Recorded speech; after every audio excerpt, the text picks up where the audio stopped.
ডোনা গাঙ্গুলি আর ইমন চক্রবর্তীর live performance দেখবো, এটা ভাবতেই পারি। 23শে জানুয়ারি এদের অনুষ্ঠান আছে, সেটারই রিহার্সাল চলছিল। লাইভ রিহার্সালটা দেখছিলাম। পুষ্প ভরা আমাদের এই বসুন্ধরা, তাহার মাঝে আছে দেশা এক সকল দেশের সেরা।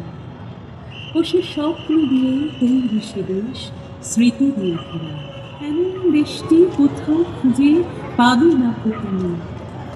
সকল দেশের রানী, সে যে আমার জন্মভূমি, সে যে আমার জন্মভূমি, সে যে আমার জন্মভূমি।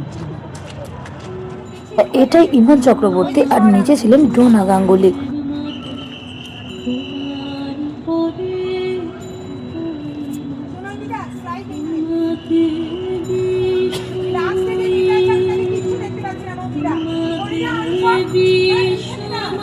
স্টুডেন্টদের নিয়ে এসেছিলেন। পেছনে যারা, সামনে যারা নাচ করছিল সেগুলো ডোনা গাঙ্গুলির স্টুডেন্ট, এবং গানের জন্য কিন্তু স্টুডেন্ট অনেক এসেছিলেন ইমন চক্রবর্তী।